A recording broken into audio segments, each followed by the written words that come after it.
खुलुमबाय बड'लेण्ड रादाब नायगिरि बयनिसिमबो फुंबिलिनि गोजोन हामलायथि बावहरबाय। दिनै 3 जुलाइ 2025 इं मायथाइनि सानसेनि फान्जामुथियाव थानाय राशिफोरखौ फरायथिनो लाबाय। मेष राशि नखराव दावराव दावसिया जोबस्रांगोन। बयजोंबो अनज्लायनानै गोरोबलायनानै थानो हागोन। गोजोन खुसिनि सान। वृष राशि इसोरखौ सिबिनाय गैयै जालांगोन। बायदि जेंना खैफोद भुगिनांगोन। गाज्रि सान। मिथुन राशि गावनि इयुनखौ लानानै जिंगा सिनांगोन। गोसोआव असान्थि सानस्रिया जायगा लागोन। साना गाज्रियैनो बारलांगोन। कर्कट राशि गोब्राब नाजानायनि मोजां फिथाइ मोनफुंनो हागोन। गोसोआव गोजोन खुसि मोनगोन।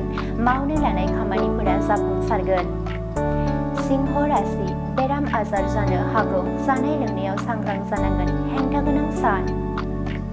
कन्या राशि समाजनि मोजां हाबा मावनायनि थाखाय मोजां मुं गोसारगोन।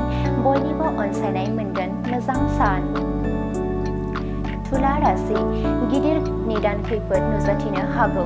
गोसोआव दुखु दाहा सहायनांगोन। गुबुननि मदद लानांगोन। वृश्चिक राशि मावनो लानाय खामानिफोरा जाफुंसारगोन। गोसोआव गोजोननाय मोनगोन। रंजा खुसियै साना बारलांगोन। धनु राशि गावनि आंगो सुबुंफोरखौ लोगो मोनगोन। अनज्लायनाय गोरोबलायनाय फैगोन। गोजोन खुसिनि सान। मकर राशि बिसि फिसायनि गेजेराव नांज्लायनाय जानो हागौ। सानै हयै बाथ्रा बुंनाया गाहाम। जेंना गोनां सान। कुम्भ राशि गावनि आंगो लोगोफोरजों गाज्रि मोनलायनो हागौ। गोसोआ गोजोन गैयै जागोन। सांग्राङै सोलिनांगोन। मीन राशि मावख'आव गिदिर बिबान मोननो हागौ। बयजोंबो बाख्नाय जागोन। मोजां सान। दिनैनि राशि फरायथिनाया एसेनोसै। बेजों लोगोसेनो दिनैनि साना बुहुमनि साफ्रोमबो सुबुंफोरनि थाखाय गाहाम जाथों। बेनि थाखाय बड'लेण्ड रादाब नखरनि जानानै इसोरनि खाथियाव आरज गाबनाय थाबाय। गोजोन्थों। मोनसे गोजोनथाव रादाब। क'क्राझार सहरनि साई मन्दिरनि साखाथियाव R&B र'ड वार्ड नम्बर 6 आव थानाय ब्रह्मानन्द ITI क'क्राझारआ नोंथांमोननि थाखाय लानानै फैदों मोनसे सनानि खाबु।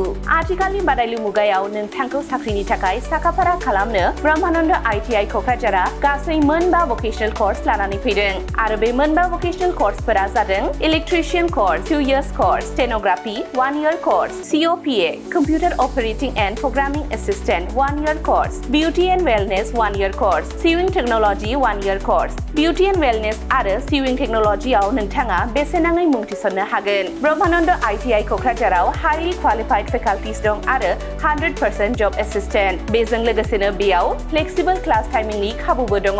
बेयाव CIPET, टुल गुवाहाटी बायदि नेशनेल इनस्टिट्युटफोराव एजुकेशनेल टुरनि थाखाय लानानै थाङो आरो रेलवे वर्कशप, बङाइगाव, APDCL बायदिफोराव इन्टार्नशिपनि थाखाय दैथायहरनाय जायो।